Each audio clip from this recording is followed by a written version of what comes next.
Today is our first day in Shanghai, and the first place we visited is the Bund, probably the most iconic spot in the entire city. I'd heard so much about how amazing it looks at night, but it still shocked me when I see that. The Bund is often called an open-air museum of architecture, and now I totally get why.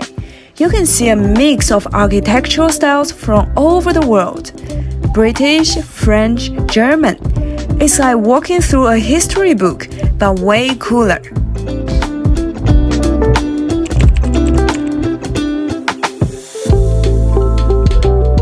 The Huangpu River runs through the city, and on one side you can see all these historic buildings with old-world charm, while on the other side, across the river in Pudong, it's just pure modern skyline, skyscrapers shooting up into the sky.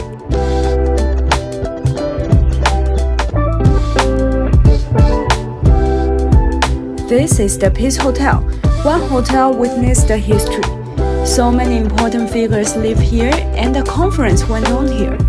I can't stop thinking, if 100 years ago, people looked out from the same window in the Peace Hotel, could they imagine that many years after, skyscrapers will be full around here, cars driving through the street, and tourists from everywhere around the world come here and talk about the old time?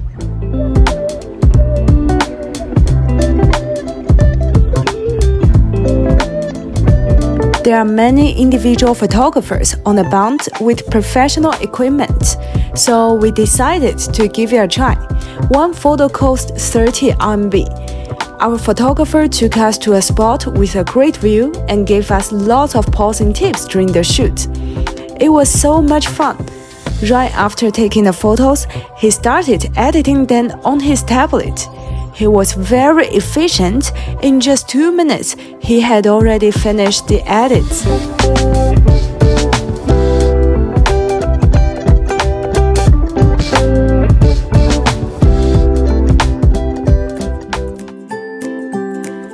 Hi, this was our second day, and unfortunately, it started with the rain.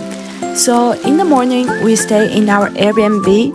But the cool part, this Airbnb had an Xbox on tons of games. The room had adjustable blue and orange lighting, and everything was decorated with yellow ducks. It honestly felt like we stepped into a gaming room. In China, we usually use local apps to book hotels and Airbnbs, like Ctrips and Dianping. I'll make a video later to show you some of the most useful apps to have when you are traveling in China. And the best thing with game is coffee. So we used a local app to order coffee from a Chinese brand called Luckin. It only took around 15 minutes to arrive. Around lunchtime, the rain finally stopped. We headed out and found this Indian restaurant. It was such a great choice. One of the things I really love about Shanghai is how international it is. You can find authentic food from all over the world. For the lunch, we went to an Indian restaurant. This is one combo set.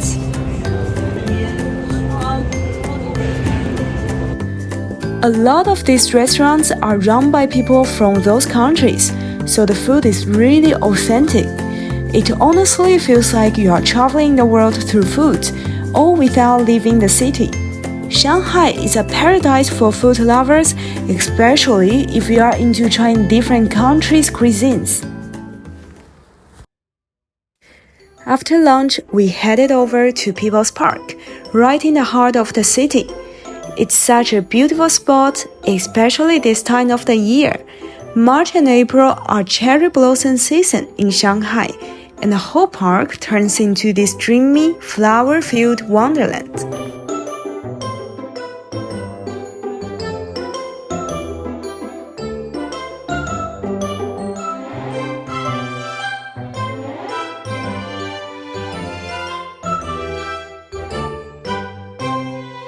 This park is the perfect escape when you want to slow down, breathe in some fresh air, and just enjoy a quiet moment surrounded by nature. Definitely one of my favorite spots in Shanghai during the spring.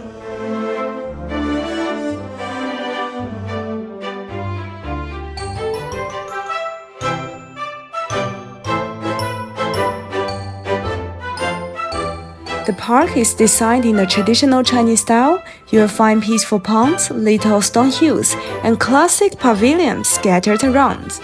It's a relaxing place where locals come to hang out, take a walk, or just enjoy the vibe.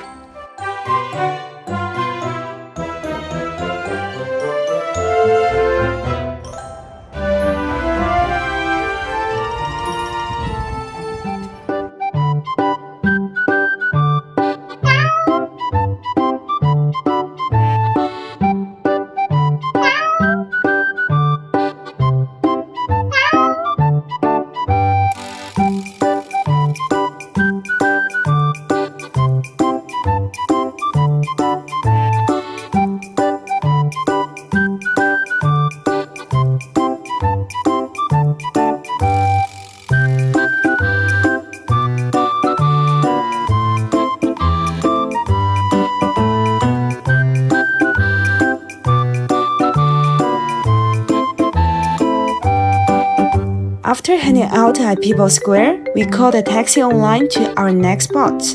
In China, we usually use an app called Didi for online taxi. It's super convenient and affordable. Our ride took about 25 minutes and it only cost 18 RMB, which is less than $3.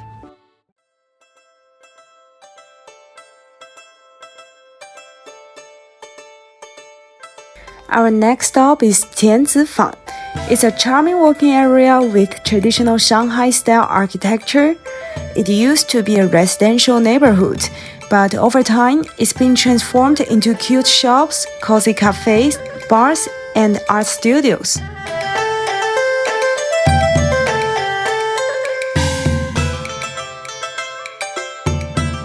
Tianzi Fang has many qipao stores.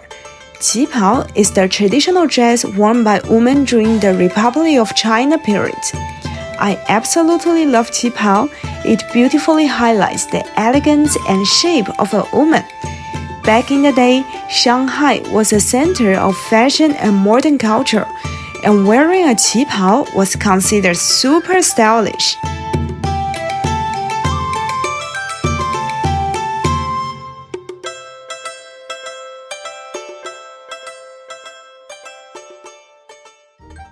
There was also this little snack shop decorated in an old-school style, and it totally brought back memories of my childhood.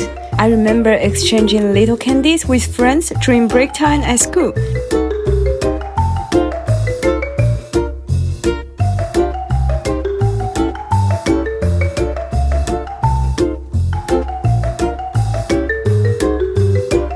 One candy that stood out was the Big White Rabbit. It's a classic milk candy brand from Shanghai, and almost every Chinese kid grew up with it.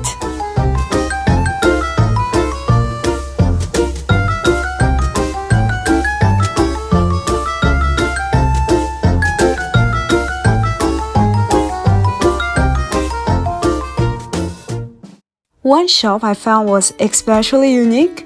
You can actually write a letter to your future self. You write a message and they'll store it and deliver it to you 10 years later.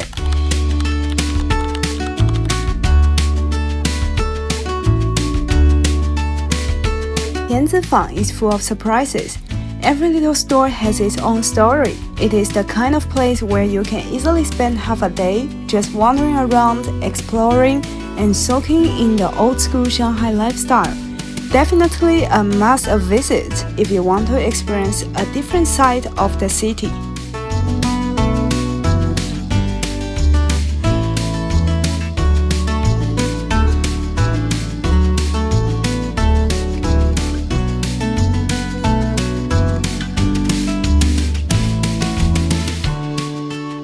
Next, we headed to Guangzhou Road in the old French concession. On the corner stands the Guangzhou building. The place was home to famous politicians, poets, and artists in the 1930s. Now it's a popular spot for tourists. People pose with cameras and talk about stories behind these walls.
After walking around all day, we finally made it to the moment I'd been waiting for, dinner time.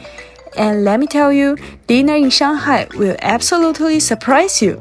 Get ready for some serious flavor.